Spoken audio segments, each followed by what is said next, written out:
भले आप गृहस्थ हैं, व्यापार नौकरी जो भी कार्य करते हैं, घर में प्रियालाल को विराजमान करो। पहले हृदय में बात बैठा लो, इस घर के मालिक प्रियालाल, मेरा परिवार, ये भाव हटाओ, ये प्रियालाल के सदस्य और मैं इन सदस्यों सहित प्रियालाल का सेवक।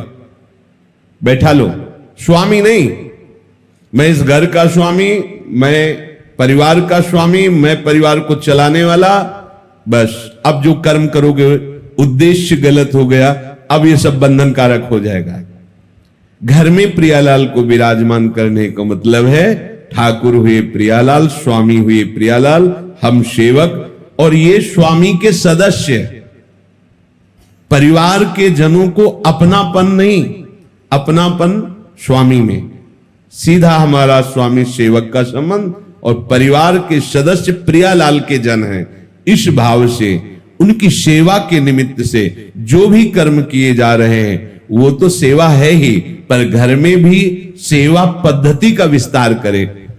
सूर्य उदय होने के पहले तक 4 बजे और सूर्योदय के बीच में यदि आप यहां विराजमान हैं और आपके श्री जी वहां विराजमान घर में, तो यही मंगला का चिंतन करो। श्री जी 10-20 नहीं, यहां भावना की और फिर जब यहां से गए तो उनको मंगला उत्थापन किया, थोड़ा पद गायन किया, फिर स्नान आदि, फिर श्रृंगार आदि।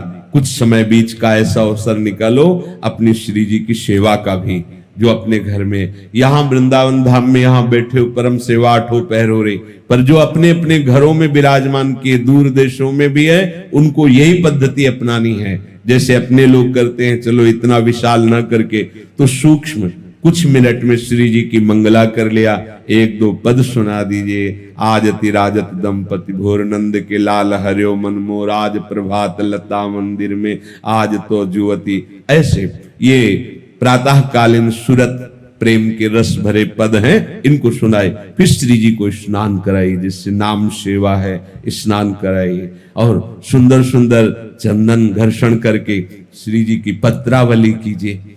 श्री जी को भोग पवाइए, श्री जी को तांबूल पवाइए। भोग लगा रहे, थोड़ी देर पंखा लेकर के ऐसे झल रहे, ऐसे दिनचर्या। जब श्री जी को शयन कराए, उनके चरण दाब रहे। अगर 4 फूलों की व्यवस्था हो जाए तो ऐसे फूलों की पंखुड़ियां बिछा दी, नाम को विराजमान कर दिया, भावना किया, प्रिया प्रीतम शयन करे, उनके चरण चाप रहे। यदि हम अपनी केवल स्वार्थ बुद्धि से, इसमें बहुत सूक्ष्मता से देखा जाता है। जैसे गृहस्थ में अतिथि सत्कार, साधु सत्कार की बड़ी महिमा है, करना ही चाहिए।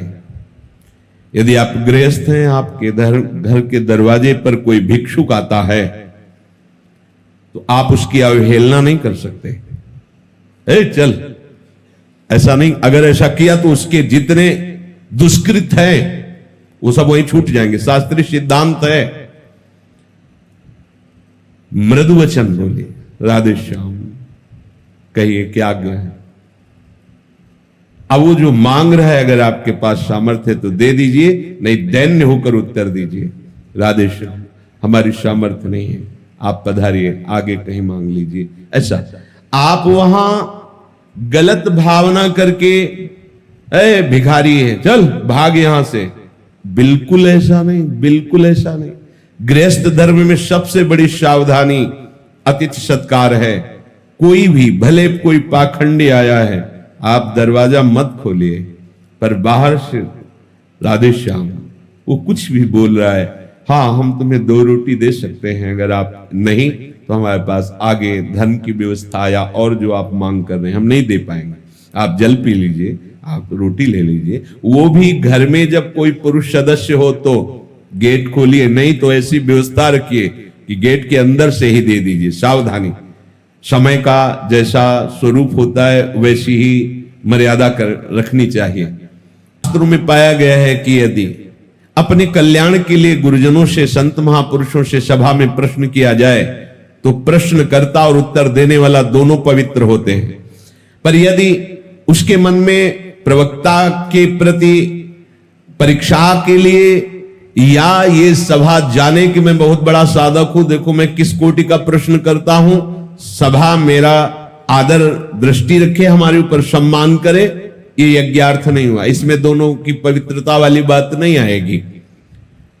तो साधक को छोटी छोटी अपनी वृत्तियों को भगवत समर्पित करने पर ही कार्य बनेगा। हम एक एक वृत्ति के द्वारा जो चेष्टा करे वो भगवत समर्पित, मुक्त संगहा समाचर, किसी भी व्यक्ति वस्तु स्थान में तुम्हारी आसक्ति नहीं होनी चाहिए।